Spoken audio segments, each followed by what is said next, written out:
Morning, Ito po yung unang araw na dumating sa amin, si Morning. Dudu.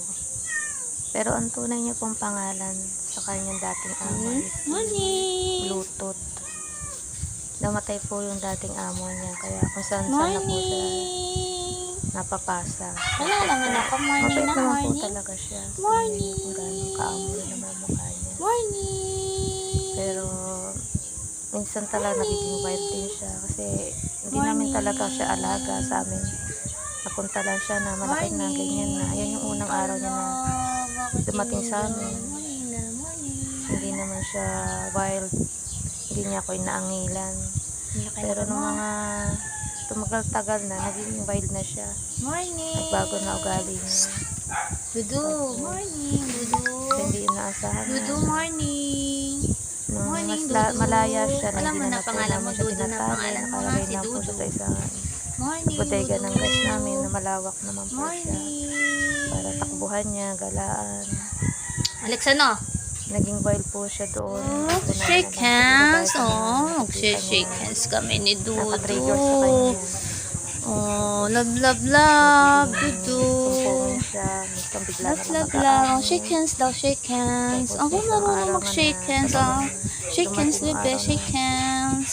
Oh, kaya shake ganyan, hands daw, mabait shake naman hands. siya Dali na. talaga. Hindi Dudu. mo naasahan Dudu, na shake hands. magagawa niya sa Dudu. akin. Dudu, shake hands. Talagang kinabigla Dudu. ko rin talaga. Dudu. Sobrang nagkameron Dudu, na shake ako ng hands. phobia sa kanya Shake lumapit. hands. Oh, shake hands Sa daw. ginawa niya Oh, pag-atake shake sa akin. hands.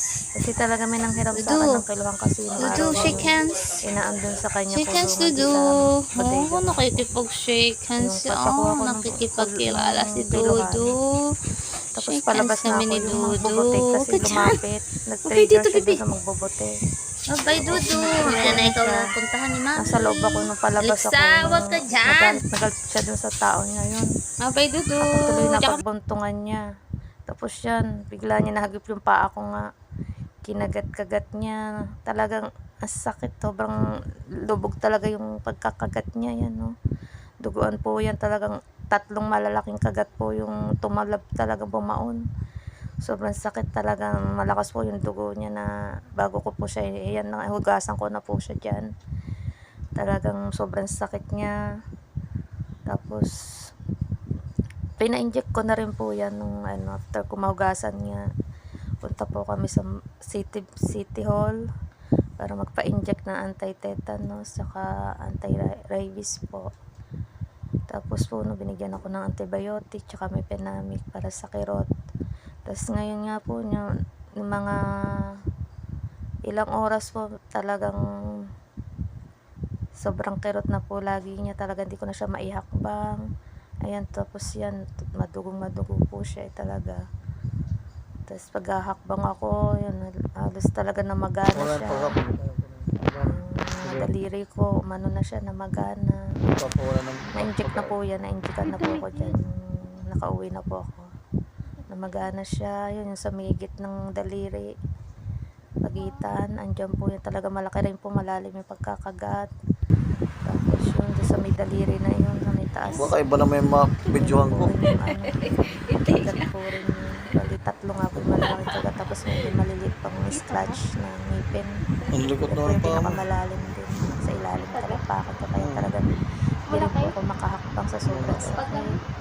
Talagang hindi ko maisip na atakihin ako ng aso ko ng gano'n. Kasi sa iba siya na-trigger. Pero ako po yung na-atake niya. Talagang nagulat po ako. Naiyak na lang po ako ng halos hindi ko na po maintindihan sa sakit. Ayan, namamaga po talaga siya. Sobrang hirap din po. Kasi yung gitna talaga niya ang napuruan sa may daliri. Tapos sa talampakan. Hindi ko na po siya maihakbang at talagang kailangan ko pang pumukod para kasi paghahakbang ko dudugo siya ng dudugo. Talagang hindi ko po kaya na ihakbang siya. Sobrang sakit. Pero na-indikan po ako ng anti-tetanus at anti-rabies na. Balik ko po na after 4 days. Pagturok pa ulit po ako. Sa 15 kasi 11 ako nakagat. Yun po yung naglakad ako na dumugo po siya talaga na hindi ko pwede may ihakbang, dumugo po siya. Yan, bumuka po siya ulit kasi nung nag-CR ako, umakbang ako, nagdugo siya. Ingat po tayo sa mga aso natin na kahit talagang, pero talaga mabait naman yung aso eh. Hindi ko alam kung bakit bigla siya na-trigger lang ng gano'n. Awa na lang po rin ako sa kanya.